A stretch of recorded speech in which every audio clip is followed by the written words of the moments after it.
Hey everyone, welcome to the Family Home Podcast with us, Courtney and Michael Adamo. We've created this special mini-series to celebrate the launch of our new book, The Family Home. And over the next few weeks, we'll be talking to experts and friends and other people about the themes of the book and how you can create a thoughtful, happy family home. In today's episode, we're joined by our friend, Natalie Walton, who is an acclaimed interior stylist, an author of several books, and an educator whose work encourages us to live more intentionally through the spaces we inhabit. Natalie is the author of several books, including This is Home, The Art of Simple Living, Still, The Slow Home, and Style, The Art of Creating a Beautiful Home. Through her design, studio, books, and online courses, she champions sustainable, meaningful design that resonates deeply with our values and daily lives. She is also the mother of 4 children, including 2 teenagers. And in today's conversation, we'll be chatting to Natalie about how things change in the home as our kids get older, what changes we need to make to suit our growing family, and perhaps even what things to consider when we are starting our families so that our homes can adapt and accommodate our growing children. We're very excited to talk to Natalie. She's always full of tips and insights. And so we welcome her on. Hello, Natalie. Thank you for joining us. Yeah, I'm so excited about this. My head has been swimming with all the things that we can talk about because I know we've sort of touched on a few ideas, and Yeah. I've been in a very deep reflective mode. Oh, well, that is very good. I thought we could start the conversation with you sharing a bit about what family life looks like for you right now at this stage. Okay, well, as I'm sitting in this room, which is a studio on our property, it probably looks nice and peaceful behind me, but in front of me, I've got my son's drone parts, his controller, his whiteboard for his maths. He's got this thing about using a whiteboard for maths, and so his project. So it's like, I guess the duality of being a parent, which is, the on the one hand, you've got the way that you want to live, and then on the other hand, you've got the way that your children want to live. And I think as they get older, they are rightly so. They're imprinting more about who they want to be and becoming who they are. And, you've got to create space for that, I believe, and allow them to be who they are, with guide rails and boundaries and, all of those things. So we have conversations about, okay, I think it's time for you to clear the table and clear your things off here so that we can all use this space. But at the same time, giving them that space to be who they are. And so yeah, that's right now, where I am right now, I'm literally seeing all of his stuff. But but within the house, which is just, a few minutes up the hill a little bit, we have got my son is 16. I've got a daughter who is 13, another daughter who's just about to turn 12, a son who has just turned, they've all changed age 9. We have to work out the ages. So we've kind of like got a good mix, like similar to you guys, although, obviously you've got an extra one in the mix. And yeah, last night my daughter was too late on the sewing machine on our kitchen table, decided that she wanted to make herself a makeup bag. So the kitchen table becomes, a craft station. My other daughter is obsessed with soccer. So, every available surface suddenly becomes, somewhere to play soccer. My youngest son has been playing, flying airplanes and building airplanes. So there's always kind of like this mix of, activity going on and wanting to create the space for them to do that stuff. I think that when the children are younger, you're the one sitting at the table with them and guiding the activities, a lot. Whereas now for me in this season, I find that my children are very much self-directed and doing their own activities. And so it's creating the space that they can do that safely and, within reason. But also then, trying to bring them back in terms of like, okay, but this is a family home. So we need to be mindful of other people as well and not, making lots of noise with a soccer ball or, destroying things or whatever. So yeah, it's interesting how it progresses as they age. So I have 2 questions. The first is that I'm at your house a lot, like, and it is never messy. Like there are no signs of these children and their projects. So I'd like to know what happens? Is it something, do you tidy that at the end of every night? Or is it just when someone comes over, you quickly stash things in a closet? Like, what is your strategy? Well, I mean, look, it's like anything, isn't it? That there are some days where it's better than others, or some, more chaotic than others. And I do like to have after we have the kind of everyone getting ready in the morning, and it's usually, but it's my husband and I take turns, but usually more often than not, my husband who will drive them to the bus stop. And then while he's doing that, like, and the reason I do that, I guess, as well, is because then I like to tidy up because I know that if it was the other way around, he'd Yeah. just be like, "Oh, that's fine as it is." But for me, it's like I can't work if there's stuff still all over the kitchen table, or The familiar stomach. Yeah. So How do the bus stop drop as well? and to be honest, like, I really enjoy that time. I mean, I often put, a podcast on or an audio book on, and that's kind of my time to then get into the zone of like, okay, this is now going to be my work day, and this is my time, and I just like to reset the spaces. I mean, the studio at the moment, because my son is probably here more than I am here, is probably leaning a bit more towards him. But I do kind of like try and encourage him every week, at least, come on, you need to vacuum in here, and trying to get him to be responsible for this space, and have a tidy up. So I do tend to use a bit of the carrot approach, like, oh, you want me to drive you to your friend's place on the weekend? Well, once the studio is tidy, then yeah, sure, let's go and do that. Yeah, it's got to be done.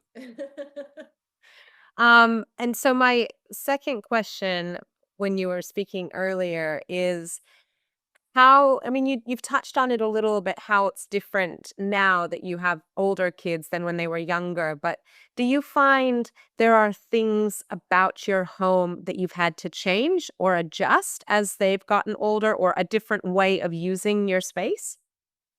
I feel like this is a constant thing for us, and I don't know if other families go through this, but I feel that I kind of joke that we have like musical rooms, because it feels like we're always switching, like so and so is sleeping in this room, and now they no now they've outgrown that room, or for whatever reason they don't want to be in that room. So when we first moved into this house, we had the girls sharing a bedroom, and then my older son, he had a room in the house, and then my younger son had a smaller room.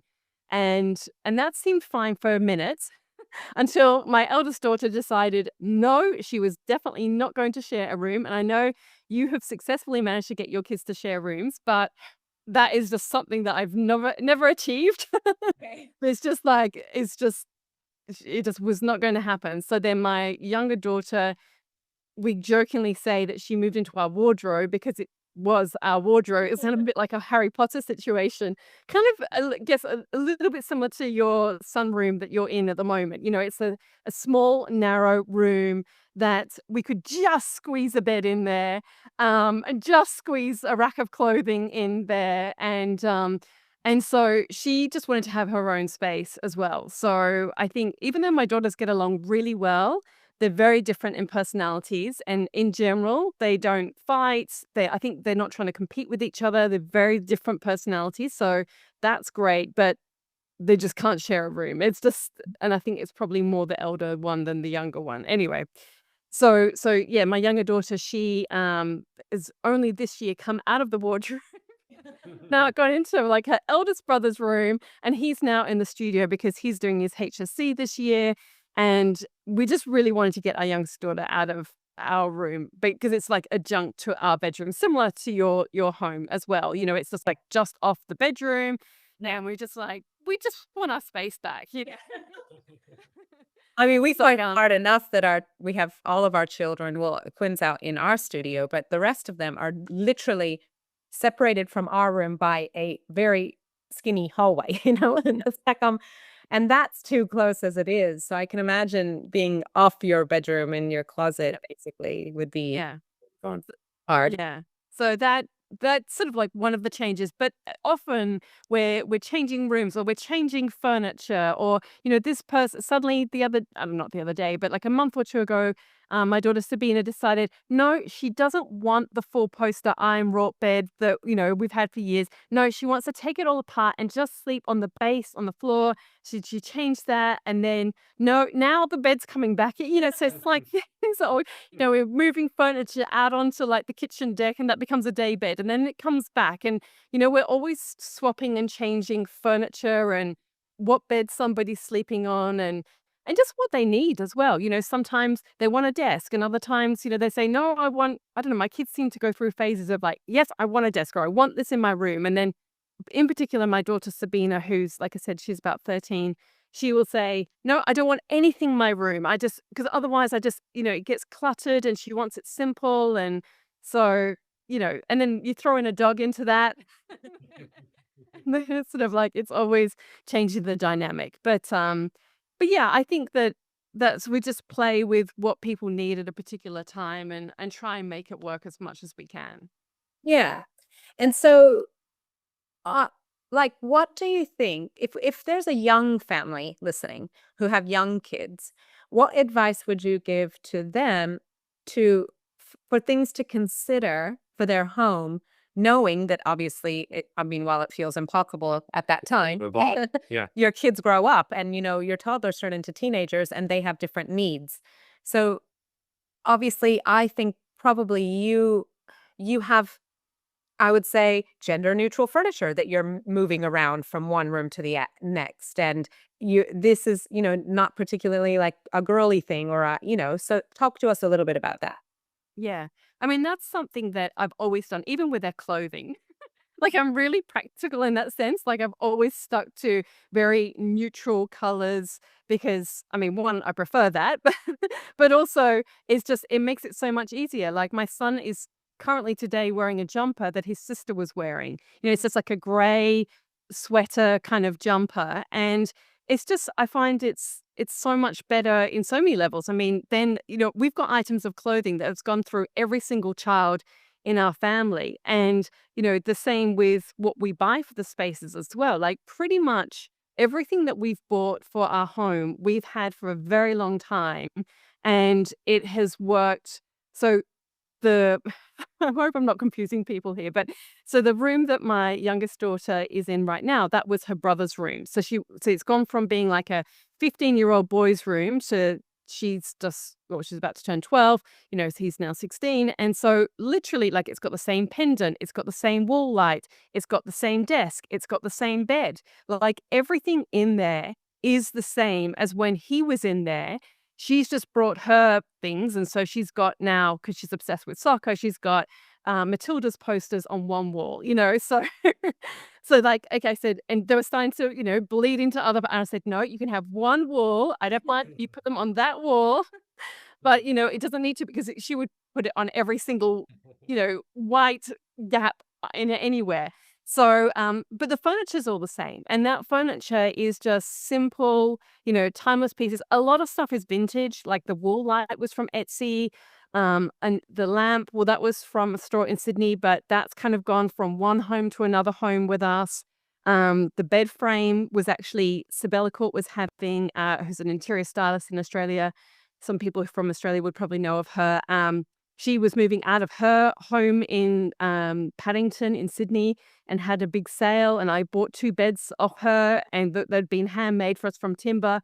They're so heavy and we lug them like from one room to the other, but they're great because they can push up against each other and they could make a bigger bed or they can be 2 single beds. So I've always used these pieces that are just either secondhand or, just really like trying to be timeless, thoughtful with them so that they can work, and I remember with my youngest daughter, it was kind of a bit of a crazy moment, but I was leaving hospital and I remembered because I had at that point I had 2 children at home and I think they might have been with my mum, say, when I was about to go home from the hospital.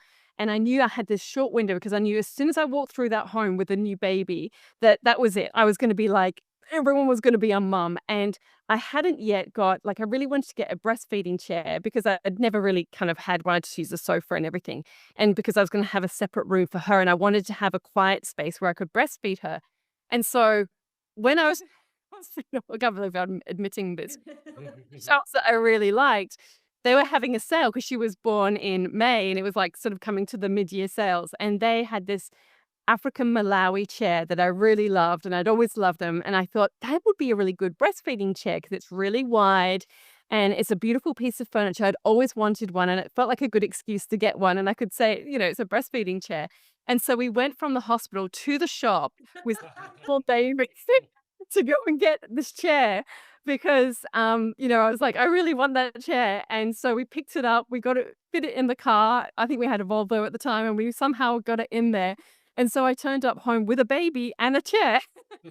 And and that chair has gone from being in her room when she was a baby in Sydney, it was like an inner city terrace, to then I think it was like maybe in a dining room, or actually it was in a living room when we were at our last house. And now it's in my bathroom. Like Daniel sits there and flosses his teeth every day, and it's this chair that has moved from one room to another, one home to another. And it was a breastfeeding chair, but I didn't want to buy something that was like, I was going to use it for 6 months. And then it's like, oh, what am I going to do with this? Yeah. So I've always been of the mindset to buy things that you love, but buy things with an eye to, is this going to stand the test of time? Is this going to be something that I can continue to use? And other than buying a cot and a pushchair and a high chair, they are probably the only, and like a change mat, they're the only baby things that I have bought. Everything else has been, like a chest of drawers and I've just put the change mat on top, or, everything else has just been pretty practical and we've just reused whatever we've had in some capacity. Because I just didn't want to buy stuff that wouldn't live on, and that, that just we're going to have a very short life in terms of, the end of use of it. Yeah, I mean, we write about, we have Exactly. a chapter. Yeah, no, exactly that example we share in our book. And there's a few others too, of things that you can buy that are going to last and Grow with your grow with your family instead of just being, used for a year or two or whatever. And I think that that's a really good example, a really beautiful chair that's not your typical breastfeeding chair. Yeah. Yeah. And it was great, and I look at it and, I've got those beautiful memories as well. It's like this piece of furniture that just lives on and lives on. So it's nice to have those pieces. We drove down to like Wimbledon, I think it was like South London, to buy this like vintage wooden dresser that became, what we put our changing mat on top, and that became our changing table. And that was with baby number 2 because we were out of our 1-bedroom flat and we had like a little bit more space. And so we bought that for our second baby, and that became his dresser that held his clothes. And then it became the changing table for baby number 3, and then the changing table for baby number 4. And then it went on. And actually our friend Kate in London still owns that. And when I visited her house last year, she was using it for her little son and his clothing. And it just makes me so happy that a piece live on like that. Totally. Be so multi-purpose as well. Yeah. Yeah. And also, I'm always really conscious as well of, not just pieces that are timeless, but also, the quality, the quality in terms of like the materials that something is made of. There are a lot of, it's been a while since I've been in the baby world space, but, there are so many things that are made of materials that, have like got toxic glues in them, or, and it always amazes me how much, people will spend, say, and rightly so, it's important, like on, say, organic food and all these organic things, and then put, say, a child on a mattress that's, maybe really toxic, or, doing off-gassing or whatever. So, I think it's just being like when you sort of buy something that's like made from timber rather than, say, MDF, or, just being conscious of like what type of plastics are being used with this, and what kind of materials are being used, and the end of life cycle as well of those products. I just think they're things that I always think of when I'm ever choosing something for our home, and particularly for children. I think it's really important. Yeah, and those choices don't have to be more expensive, especially when you find secondhand wardrobes and Yeah. furniture sales. Meh. Yeah. Yeah. Yeah, no, definitely. And like one of the things, and again, this is something we've continued to repurpose is at our last home, we had this one room that was quite large. And so quite a few of the kids were sharing it when they were younger. And it didn't have anywhere to hang clothes. And at that stage, the girls had all these beautiful dresses. And so my husband, Daniel, we had lots of bamboo on the property. And so you got a long piece of bamboo. He got some sisal that he hung from some hooks and attached it. And so it's like this suspended hanging rail that we could see all their clothes, which made it easy because you could see everything. And now that's my wardrobe. Nice. So that is like my wardrobe in the wardrobe. And he just attached like a piece of plywood shelving on top so I can kind of put some baskets and other things. And, so even something like that of, so yeah, buying secondhand or like making it even if you can, if you Yeah. was resourceful or have access to materials or a little bit handy. Like there are so many things that you can do, whether it is buying secondhand or getting a little bit creative with what you do. Yeah, so many things. I mean, I remember like just a little thing of creating a height chart for my children at the time. And like I got like a big roll of craft paper and I sort of created the lines like a ruler. And we still got it where like, we've recorded all the heights of the children from over the years. And that was able to take from one home to another. And I remember at the time that you could buy versions of that. But I've always kind of for like financial reasons, but also just creative reasons as well, sort of lent on like, okay, is there a way that I can do this or is there a way that I can make this? And I think children love that when they see that it's something that you have created with Yeah. them. So yeah, it's pretty special. And do you have tips for, you've got a big family as well, and you've got teenagers who, if they're anything like ours, like to retreat to their bedrooms and, disappear, especially if there's any chores to be done. Yeah. And what do you have any tips or things that you work on or you prioritize in order to kind of bring your family together to create more together time? Yeah. I mean, I think for us, like some of the things that have always been really important is we always have breakfast together as a family. And it's funny that you do certain things and you sort of take those things for granted.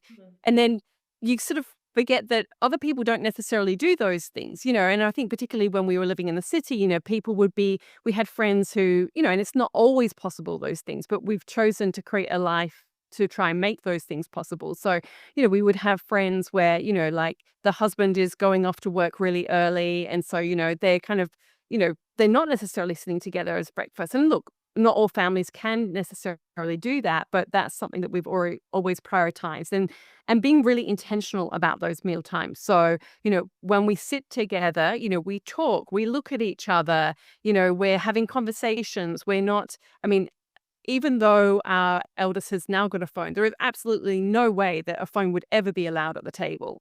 I mean, even still, like when I see families out together, like it still surprises me that people have phones out, when they're going to a restaurant or lunch or whatever. Like, I just think, yeah, there's a time and a place for everything. And like, if you want to catch up on whatever's happening on your phone, then maybe that's, another time, not when you're together as a family or trying to enjoy this special occasion. So I think meal times have been really important, especially dinner time as well. We really prioritize that. On the weekends, we always have like a lunch together. So it's not, people don't grab their own meals and sort of make toast or lunch or sandwiches or whatever. Like we always have our weekend meals together. So we tend to, the Saturday meal varies, like we kind of go through stages of what that is, but Sunday lunch, we kind of have pancakes for lunch. I know you guys, they do it for breakfast, but we do it as our lunch thing. And it's a big thing. Like it's, we have like the fruit and then we have yogurt and ricotta and, all sorts of things, maple syrup, and so like we have it all spread down the middle of the table and, we have to pass and, so it's not that it's pre-prepared and we sit down, but, there's like a sharing element that comes with that. So I think that for us, those are the things that really bring us together because like I said, we're really intentional when we do have those moments. Yeah. My husband and I mean, we enjoy going to the beach. Our youngest daughter does as well, but the others are less fussed about it. So I feel like when they were younger, we could do more of those activities together as a family. Whereas I think as they're getting older, my son wants to sleep in because he's been working late or, my other daughter just wants to read or, so some of those things aren't always as easy. But I think that for us, meal times have always been the kind of like the bookmarks of our day where we start the day together and we finish the day together. And I think that's really important. And we have actually, and this ebbs and flows as to how we do it, but like the tidying up and the cleaning up, the kids actually created their own little chart recently because they were sort of like, it's not fair that so and so doesn't do it on this day, or I end up doing that, so they created a chart so it was all equal because they're obsessed with everything being fair. And so like one person, we take like one person does the washing up, one person does the drying, one person does the putting away, one person deals with the food scraps. So, so like everyone has a turn, but that's kind of been nice that it brings us all together to work together. Yeah. Yeah. Yeah, I think it's true. It is harder as your kids get older to have family time. When they're younger, they all are obliging of what you. They want to be where you are. Yeah. Oh, yeah. And now, I mean, I don't know how you feel with yours, but everyone has an opinion on what we do, and one wants to go to the beach and the other one wants to play pickleball, and one has a job on a Saturday, which throws off our family time a lot. And But we kind of keep the same schedule. The Yeah, breakfasts, breakfast and lunches, and breakfast and on the dinners, weekend, yeah, for sure. yeah, are so important to us as well. And I just Yeah. it's such a good time to check in with each other, and to really kind of look at your kids in the eyes, because sometimes it can be so chaotic that you get that chance. Yeah.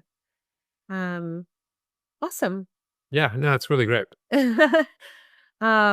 Thanks so much for chatting with us, Natalie, and sharing all. I feel like we've covered so many actually different topics and chapters throughout our book. Yeah. I stuck around with me.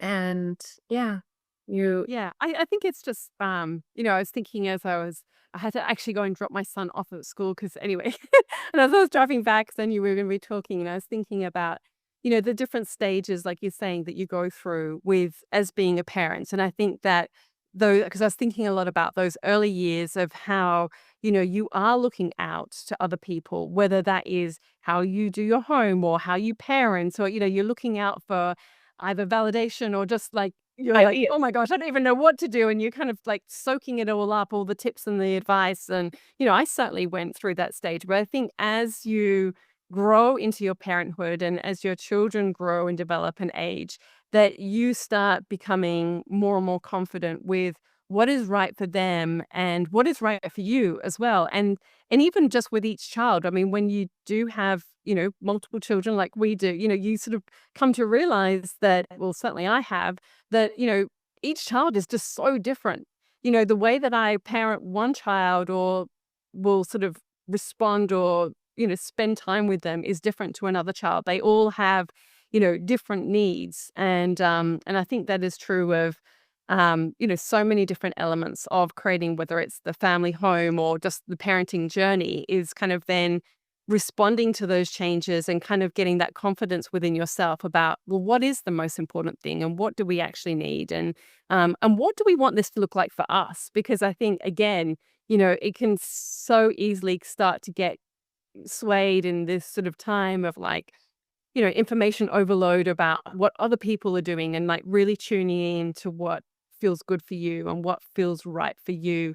Because, we're all individuals as people and as parents, and our children are different. So it's sort of like creating that ecosystem of your own home and environment that feels good and, that helps it thrive. So I think, it's just taking the time to tap into that and trust yourself, which sometimes just comes with time as well.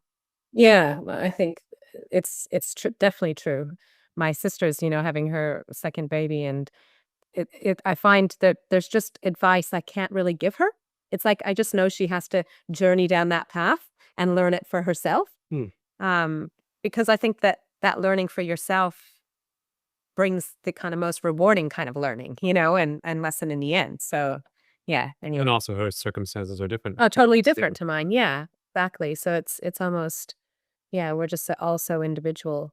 It's funny because I was just thinking as you were talking about how you have a studio and we have a studio, and thank God for the studio because we live in a pretty small house for 7 of us, and now there's 6 because Easton's at university, but Soon to be back. soon to be With back. nice. Yeah. And I just don't know how we could have coped without that extra space, with especially for teenagers who need the quiet for studying and just, Yeah, their own time. yeah. So yeah, But that's I think there's always like where there is a will, there is a way. Because I remember at one point, because we didn't always have the space, and I remember looking at the garage, going, "Could we turn that into something?" Whether it was this space or the garage, or like, we've yeah. always kind of been. We will find a way to make this work somehow. So Well, it really is. didn't you turn your garage into like a home gym? Yeah, my son did that. Yep. Yeah, that's so cool. Like, how good. And Michael would love that, and the boys as well. We need a garage to begin with. Yeah, I pension. Yeah. It's just tapping into, I've always, I've gone from living in a tiny little Art Deco apartment by the beach, which was 45 square meters. It was so small. And this place is considerably bigger, but our family is considerably bigger. We've lived in all sorts of homes. And I just think, whatever stage you're at, like you can always use something, you can always get creative, and that's kind of part of the fun. And that's what I love about homes, is that you Yeah. can do that. You can use your creativity and use your ideas. And that's then when you create homes that actually are the homes that people are like, "Oh, wow, look at that. I didn't expect that." And people love and respond to those kind of homes as well, because then they become unique, and they sort of really respond to your needs. So yeah, it's fun. Yeah. Yeah, I completely agree with that. All right. Thanks so much for chatting with us. Oh, good to see you guys. Yeah, nice to see you. See you soon. Thanks so much for listening to this episode of the Family Home Podcast. If you enjoyed today's conversation, we'd love for you to read our new book, The Family Home.